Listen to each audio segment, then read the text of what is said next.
Hola, ¿qué tal? Bienvenidos a One Talks, el podcast de We Are Not Zombies. Yo soy su host Ramiro y hoy estamos muy pinche felices de recibir en el estudio a este humano nacido en la Ciudad de México, escritor, coleccionista de memorias, cafetero, actor, poeta, tatuador, budista, sobrio por 12 años, explorador de la vida, cuestionador de la existencia, Fausto Alzati Fernández. ¿Cómo estás? No, pues ante tal introducción ya ni sé qué decir, ¿no? Así de, bienvenido, gracias. Todo bien, todo bien. Contento de estar aquí en este precioso estudio que tiene. Salud por eso. ¡Ey, salud! Oye, ¿en qué andas en estos días? En motoneta. ¿Por qué, ¿Es en serio? Sí, ¿por qué? Sí, en serio. Resulta que tiene buen costo y te vas entre el tráfico y llegas a toda madre donde vas, ¿no? Sí. ¿Le diste la bicicleta o le entraste directo a la motoneta? No, directo. Bien. Directo, sí. Y me Bien. estoy preparando para hacerme de una motocicleta ya en forma. Ok. Justo porque tengo ganas de recorrer más del país, pero en carretera, ¿no? He ido a muchos estados del país a hacer distintas actividades y cosas y lo he hecho siempre en avión, en general, o en autobús a veces. Y me gusta conocer las distintas entidades del país, la vibra de las personas, en qué andan tripeando, qué está sucediendo, etcétera, etcétera. Y yo ahora quiero hacerlo, pero manejando yo realmente conocer lo que es la carretera y todo ese espacio mental que hay en el transcurso entre un lugar y otro.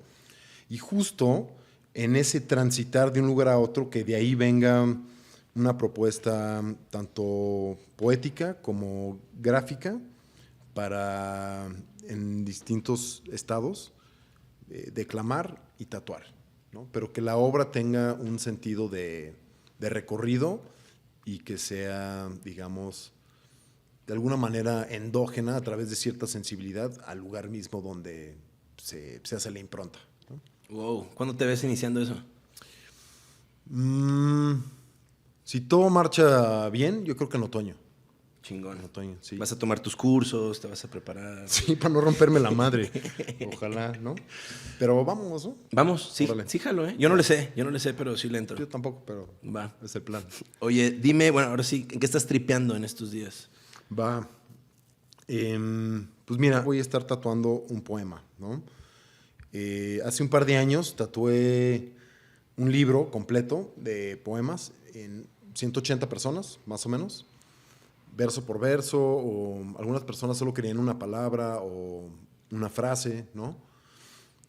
Y fue un proyecto muy, muy chingón, muy grato, con mucha recompensa y con mucha exploración, mucho aprendizaje, ¿no? Pasaron muchas cosas en el tránsito de hacerlo que solo contemplándolo teóricamente nunca hubiera vivido o sucedido, ¿no? Entonces voy a tatuar ese poema y es un preámbulo para el siguiente libro que voy a tatuar. Va a ser un libro corto con 25 poemas y 25 ilustraciones. Entonces ese lo voy a tatuar nada más en 50 personas y con ese comenzar una serie de aproximadamente 6 libros que voy a tatuar en personas.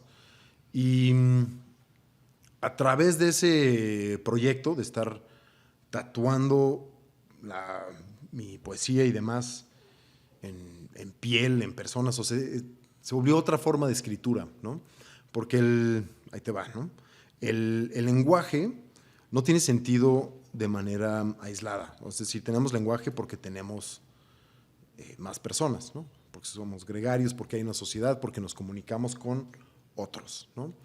Por un lado. Y por otro lado, el lenguaje atraviesa nuestras experiencias. Desde antes de que nacemos, las cosas ya se les han designado un nombre, ¿no?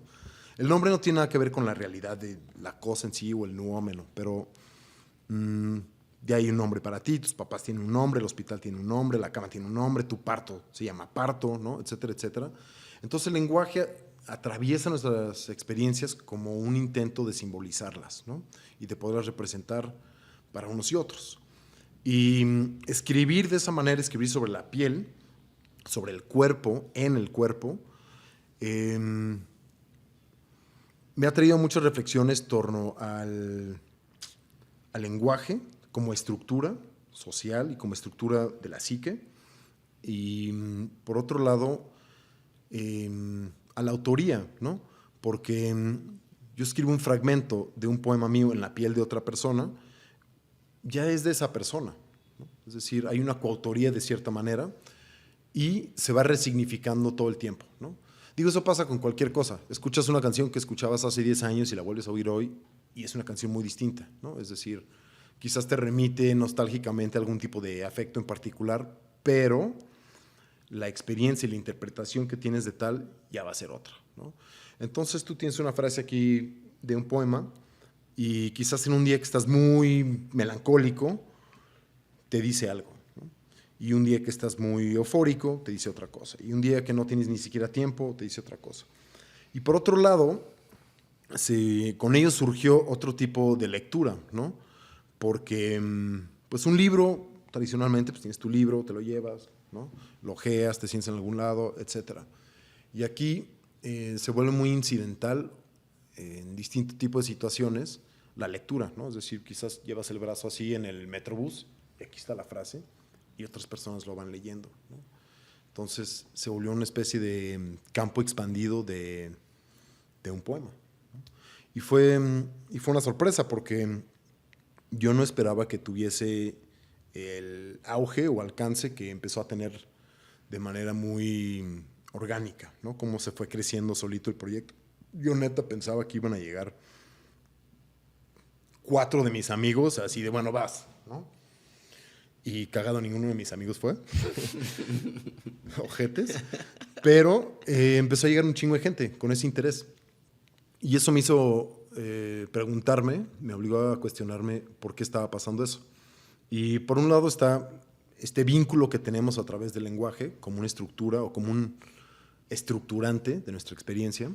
Pero por otro lado, también había un modo de ser partícipe, digamos, de una especie de comunidad anónima, ¿no? Porque puede que tú lleves un fragmento de un verso y en Azcapotzalco hay una señora que está vendiendo aguas y ella lleva otro fragmento de ese mismo verso. Y tú y esa señora ya tienen un vínculo, ¿no? Es decir, son partícipes, digamos, de una misma realidad, de un mismo entorno, de una misma época, y seguramente en 3 personas están conectados, ¿no? Pero a través de este proyecto quizás se volvió explícito de otra manera ese mismo vínculo. Entonces ando en eso, preparándome para tatuar un poema este fin de semana y con ello dar pauta o empezar el siguiente libro que voy a rayar. ¿De qué va ese poema? ¿Te acuerdas de él? No me lo sé de memoria, de momento, pero es un poema sobre... Es ojete tener que ponerle como un tema, ¿no? Al poema. Este poema es sobre el aborto, ¿no? Lo escribí yo y, ¿no? Concha rota, ¿no? Etcétera. Pero... perra del vientre, no. Todo ese pedo, ¿no? A mí me cuesta trabajo escribir poesía así, ¿no? No podría como proponerme un tema de antemano. Entonces, a mí la poesía me parece más bien una práctica en otro sentido, como una práctica contemplativa, ¿no? Y más que sentarme enfrente de una hoja en blanco o un monitor y esperar a que llegue la musa o empezar a elaborar frasecillas coquetas que acaben en una especie de registro literario, me parece que la poesía es disponerse a un estado contemplativo, a una especie de sensibilidad, a una especie de vulnerabilidad, a una especie de estar presente y dejar que el tiempo se desdoble, ¿no? en una experiencia atemporal. Y para ello, ahí es donde creo que entra el proceso creativo, ¿no? Cada quien. Entonces quizás haya quienes para escribir lo que consideran poesía, ¿no? pues se ponen a leer a cierto autor y le hacen un homenaje, etcétera, etcétera. Me gusta mucho leer poesía, ¿no? Pero me doy cuenta que los autores que me gusta leer es porque me transmiten una vivencia o una experiencia, ¿no? Es decir, me ponen, ¿no? Si leo a Ginsberg, empiezo a sentir que el flujo interno de mi debraye empieza a tener cierto dinamismo, ¿no? y vitalidad. Si leo a Basho, me encuentro en un estado contemplativo donde los detalles y las minucias del entorno se vuelven, tienen como una elegancia y una precisión propia, ¿no? Y si leo a Lorca, siento que todo ha sido alumbrado, ¿no? Que cada cosa tiene mayor riqueza de sus cualidades. Entonces, más que un tema particular del poema, creo que el tema surge por sí mismo después, ¿no? O se le atribuye después, como cuando acabas un guión y le pones el título después, ¿no? Entonces, la poesía me parece más bien una práctica de cómo disponerse a estar en un estado susceptible a una especie de comunión y vínculo que permita que la poesía suceda, ¿no? Y eso, pues, para cada quien es distinto. Puede ser que te drogues o te dejes de drogar, o que medites, o que vayas a una orgía, o que te tomes un té, o etcétera, etcétera. Pero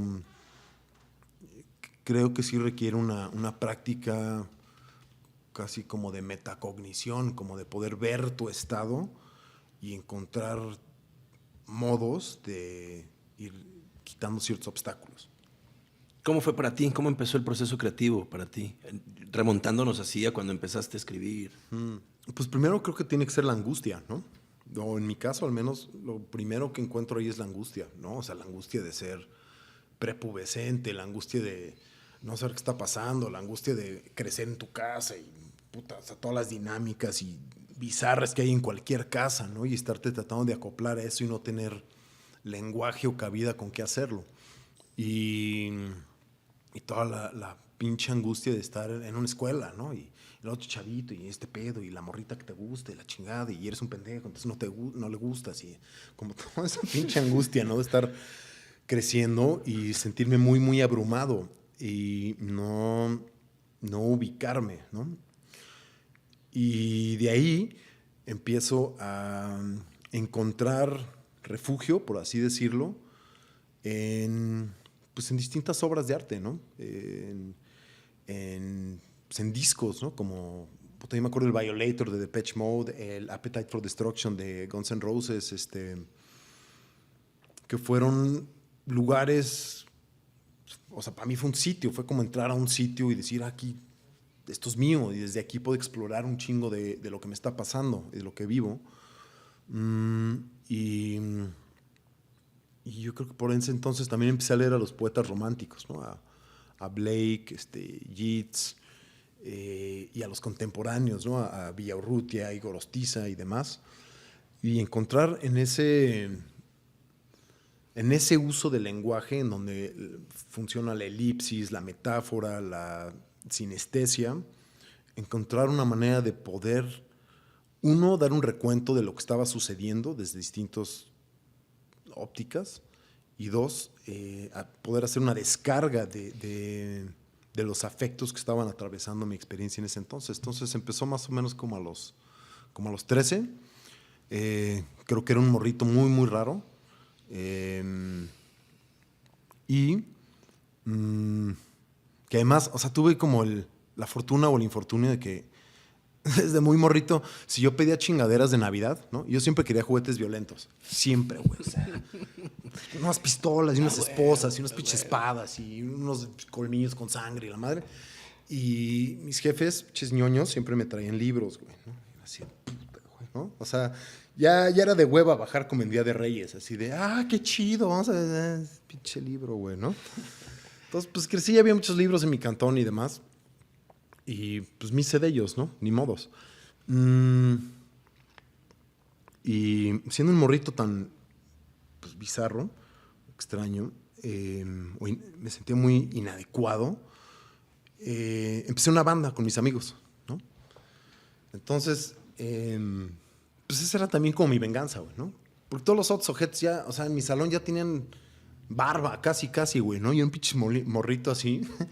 y, y entonces hicimos una banda y con eso podía yo descargar cierta potencia, reivindicarme, vengarme, o expresarme de una manera en que me sintiera más comprendido o de menos me la pasaba chido, ¿no? Y yo hacía las letras para las rolas, ¿no? Y así empecé a escribir, básicamente. Wow, ¿dejaste la música? Sí, con el tiempo. Aunque un rato estudié música. Iba a una escuela de música en el sur de la ciudad. Y fumaba ahí un chingo de mota y tocaba la guitarra todo el pinche día. Así era como el pedo, ¿no? En esa onda como de los pachecos, de que estás como en el estado y te tocas un acorde y lo puedes tocar 3 horas, así, ¿no? Y le cambias el pinche efectito en el pedal y pues creo que me dio más por como reventarme que por como la disciplina de la música, entonces pues no. Oye, dijiste ahorita la angustia a los 13 años y te acompañó. ¿Qué más ha ido acompañándote a lo largo del proceso creativo hasta ahora? ¿Ah, ya empezamos? Sí. Va, cámara. Ok. No, esa ya está más como de Oprah, ¿no? Ya es como... Sí, no, puto, espérame, güey. Es que, la verdad, si lo crees, lo creas, ¿no? No, pinche Oprah. Oye, no, pero... Pues creo que comienza con la angustia y también con cierta euforia, ¿no? De descubrir que es posible la expresión, ¿no? Y después ese es un proceso que se va refinando y afinando con el tiempo si te mantienes con él. Afortunadamente, la angustia ya no es el motor de lo que hago, ¿no? Pero creo que mucho tiempo sí fue la angustia o el pánico, ¿no? La seducción o la euforia, ¿no? De engolosinarte con lo que se puede hacer, lo que se puede decir, lo que se puede articular, lo que se puede ir formulando. Entonces, por ejemplo, cuando yo empecé a estar sobrio, me tomó rato poder volver a escribir. Y mucho tiempo escribí, por ejemplo, para periodismo, ¿no? Hacía yo periodismo sobre sectas, ¿no? Me gustaba ese rollo de... Entonces me metía yo a las sectas y demás, y después las investigaba más y escribía sobre cómo funcionan, cómo operan, cuáles son sus motivaciones, etcétera, etcétera. Y eso me permitió estar escribiendo de una manera muy estructurada, ¿no? Porque tienes que entregar tal día, porque hay que quitar 90% de los adjetivos, porque tienes tantos caracteres, etcétera, etcétera. Y con el tiempo pude ir encontrando otra motivación, otro estímulo que no fuese la euforia o el pánico, desde donde crear, ¿no? O hacer otras cosas. Ya se volvió una exploración mucho más abierta y menos tormentosa, ¿no? ¿De qué estás escribiendo ahorita? ¿De qué estoy escribiendo ahorita? Estoy escribiendo poemas. Estoy escribiendo poemas a según se den, más bien, ¿no? O sea, me dispongo a ello y escribo. No es así como que los canalizo y entonces salen, güey, ¿no? Pero no tengo como un tema. Aunque el poemario que voy a tatuar en abril, por ejemplo, se llama Los Evangelios del Siervo, ¿no? Entonces tiene 25 ilustraciones con la temática de los venados y 25 poemas. Y lo que usé como eje, digamos, fue la figura de un venado. Y me gustó por distintos motivos, ¿no? Por un lado, pensaba yo en el bardo, ¿no? En un estado intermedio entre una vida y otra, o en el estado en el que estás cuando estás soñando en la noche. Pero eso, si lo extiendes, ¿no? En el día a día también por tu estado mental y tus propias proyecciones y la manera en que estructuras tu percepción, etcétera, etcétera, y también estás tripeando, ¿no? Básicamente. Entonces, en la tradición de los huicholes, con el peyote, ¿no? Que asemeja mucho al DMT que el cerebro suelta cuando naces, cuando mueres, cuando sueñas, sugieren que tu guía es un venado azul. Entonces me gustó esa figura. Y me gustó la idea del venado porque pensaba yo, si le quitábamos como todo este registro de lo político, lo establecido socialmente, las reglas y normas culturales y morales, el lenguaje, ¿no? Pensé que seríamos como una sociedad de animales, ¿no? Si nos quitamos eso, o si quitamos ese rollo. A menudo lo pienso porque discutimos mucho y opinamos mucho sobre muchas cuestiones ideológicas, ¿no? Pero en un país como México, o sea, madres, ¿no? O sea, el poder se transgiversa según quién puede más, ¿no? Es como argumentum ad baculum, ¿no? O sea, es a garrotazos, güey. Y a otra escala también vivimos una época que podríamos definir como post-verdad, ¿no? Donde, pues ya, muy postmodernamente es de, no, pues cada quien tiene su verdad, ¿no? Entonces es muy difícil establecer como parámetros para decir, no, pues esto es verdad, esto no, ¿no? O sea, lo puedes hacer, pero ya te ves como un patán, ¿no? No, porque yo creo que el séptimo día vienen los ovnis y demás. Sí, ¿cuál es ovnis y cuál séptimo día? No seas mamón. No, es que es mi verdad.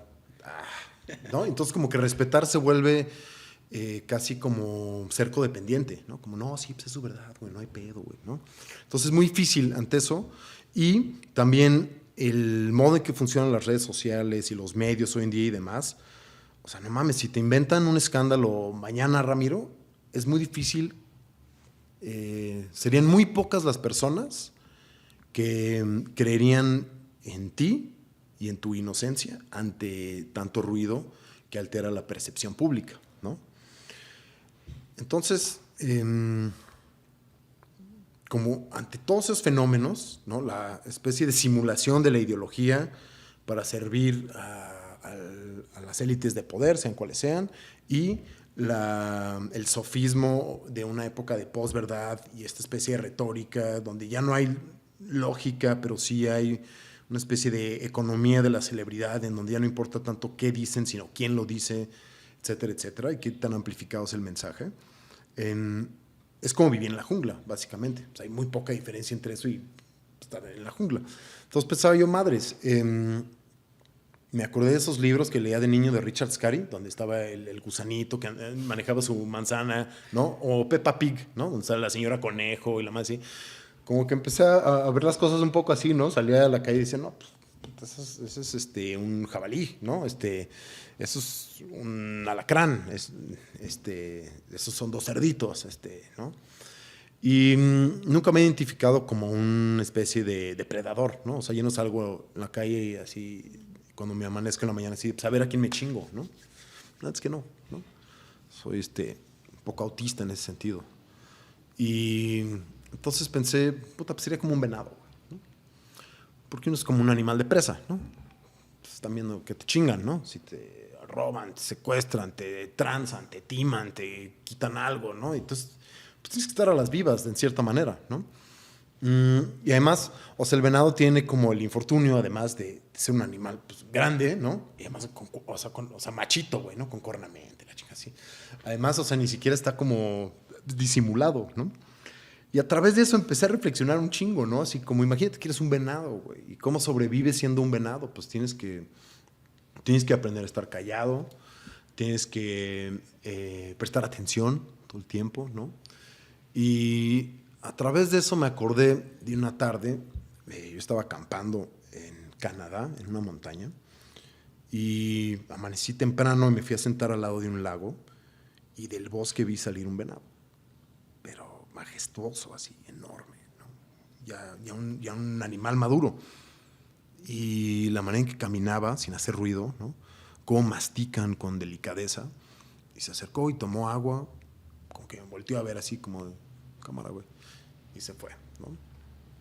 Y pensaba en eso, en cómo un animal que tiene que vivir toda su vida prestando mucha atención, además puede estar embelesado en cualquier momento, así como, madres, qué bonito está todo, qué chingón está esto, y ya te comieron, güey, ¿no? Entonces, en ese filo, ¿no? De cómo se va desarrollando la atención por necesidad, pensé que un animal así, si llega viejo, tiene que irse sintonizando mucho con su entorno, entrando como en una especie de comunión. Y pienso yo que si haces eso, si logras hacer algo así, entonces las metáforas se vuelven realidad. ¿En qué sentido? En que quizás escuchas unos pájaros que están allá y si lo escuchas bien, te están avisando que allá viene un problema, ¿no? O sea, como que hay más mensajes de los que topas porque no estás usando, digamos, tus canales, tu atención como un radar bien afinado.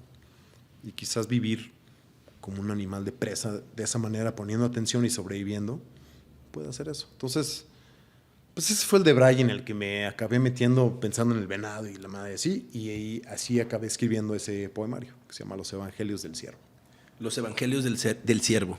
Sí. Y se llama Acá también tengo como quererte, el poemario anterior. Exacto, el que tatué en 180 personas.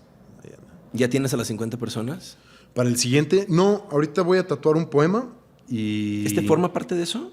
No, ¿no? Es un previo, Okay. es un preámbulo, es como la invitación al otro. Lo va a Bien. tatuar, se va a promocionar, o sea, se va a exponer y de ahí ya haré una convocatoria formal para las 50 personas para tatuar el siguiente libro.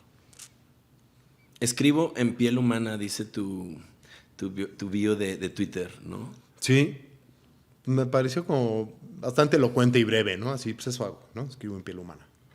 Y una cosa es escribir poesía y otra cosa es, por ejemplo, tatuar imágenes, ¿no? Que lo estábamos hablando hace rato ya en la cocina del estudio, ¿no?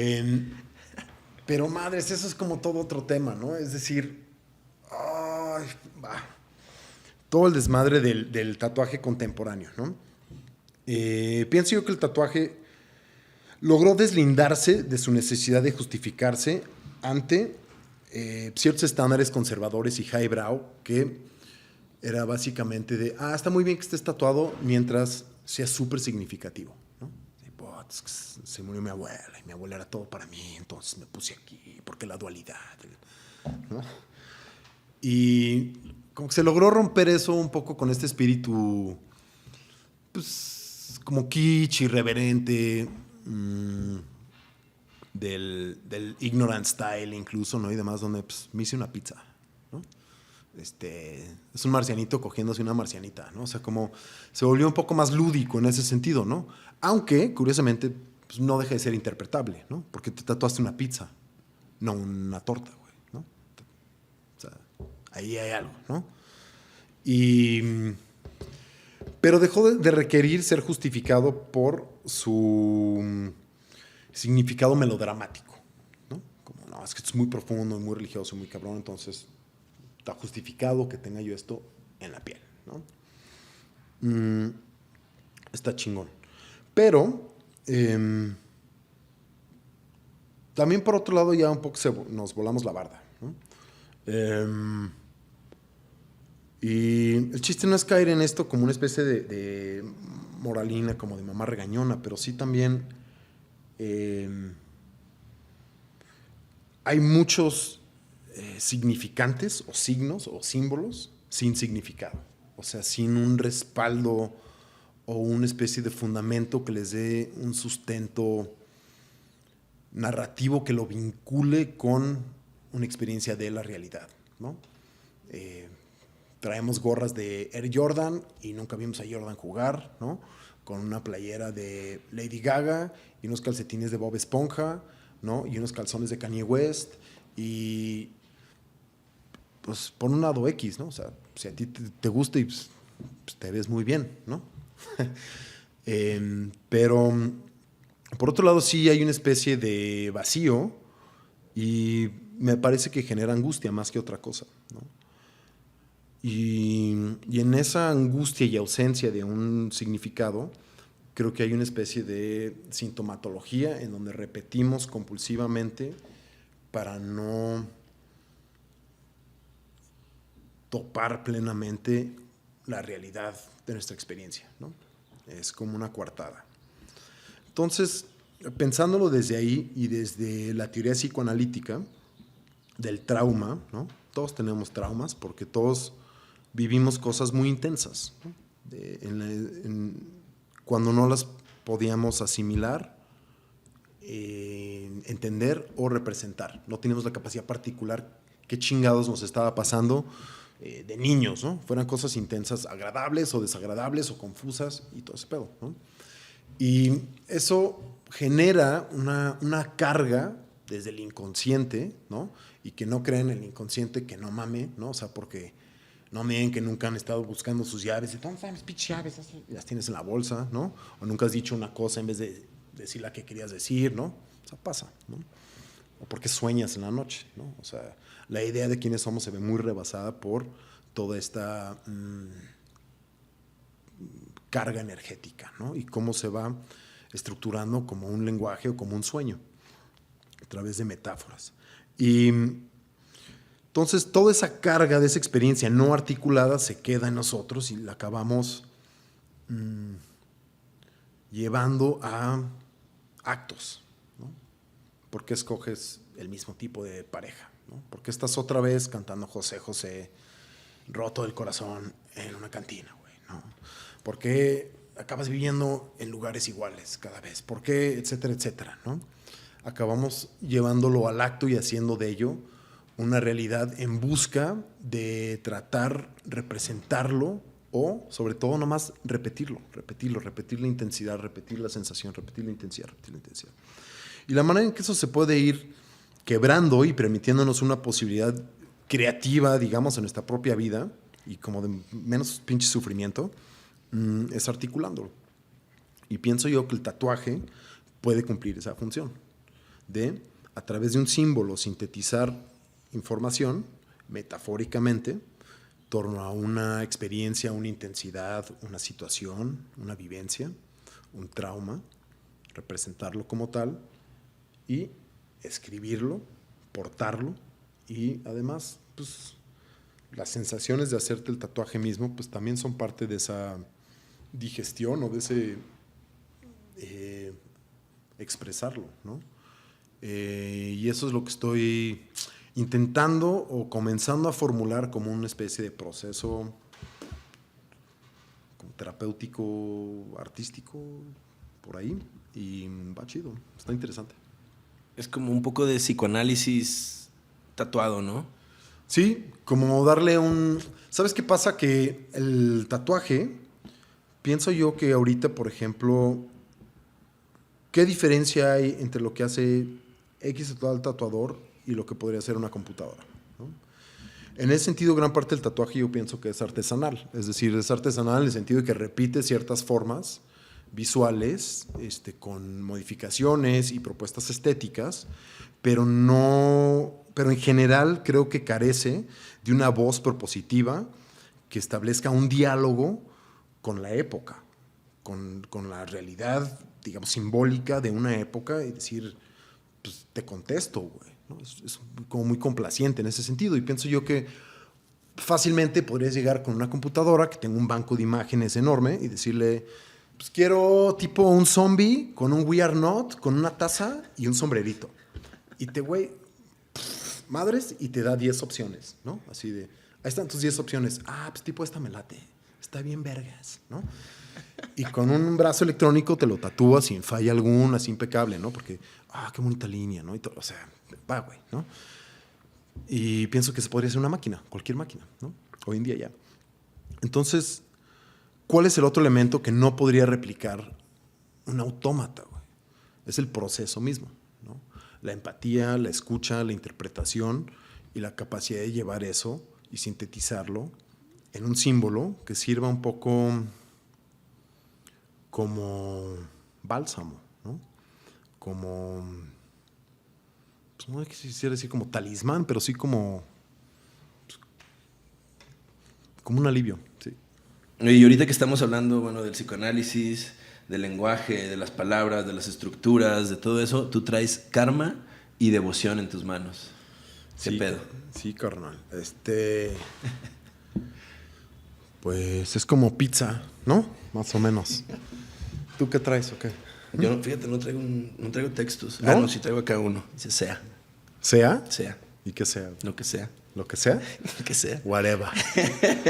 Sí, me puse karma en las manos, en los dedos. Ahora, el karma es un concepto mucho más complejo de lo que a veces parece, pero mucho más sencillo, ¿no? Porque pues, a veces es como, no, pues tu karma, ¿no? Como te measte en el parque, ahora alguien se va a mear en tu parque. Sí, pero no exactamente, espérame tantito, ¿no? Hay causas y hay condiciones. Y bueno, la palabra karma originalmente también quiere decir actividad, ¿no? Como pues, lo que haces. Y en efecto, todo lo que uno hace tiene consecuencias y efectos sobre uno y sobre los demás y el entorno. Pero bueno, me lo puse como, no como advertencia, no nomás como recordatorio, ¿no? Y me puse devoción en esta mano porque tras mucho tiempo de reflexionar sobre la religión y demás, me fui topando que nadie es realmente ateo, ¿no? O sea, es decir, Dios, ¿no? Como signo estructurante, o sea, es decir, como un concepto que permite encubrir las incógnitas variables de la existencia, ese lugar lo ocupas con algo, ¿no? Es decir, algo pones en ese lugar. Hay quienes literalmente ponen a Dios o su concepción de en ese lugar como un recordatorio de que no somos todo, ni sabemos todo. Hay quienes ponen ahí al Big Bang, ¿no? Que también después es como, o sea, sí, chido, pero ¿y antes qué había? No, pues nada. Pues ¿cómo que nada, güey? No, pues nada. O sea, pero nada cómo, güey, ¿no? O sea, no es posible, no es posible, ¿no? Y bueno, ahí van también con eso, ¿no? Pero sin embargo, pues saben hacer que un avión vuele, entonces hay cierta evidencia en lo relativo, ¿no? Y a lo que voy es que uno puede poner ahí un concepto religioso, ¿no? Como Dios o la infinitud, ¿no? Y ahora, o sea, como en este pedo más New Age o buen pedismo, dicen el universo, ¿no? Es que el universo quiere que vayas con Ramiro a su show, ¿no? Es que el universo, ¿no? Y a mí me parece como, güey, acepta que eres mocho, di Dios. O sea, ¿cuál es el pedo, güey?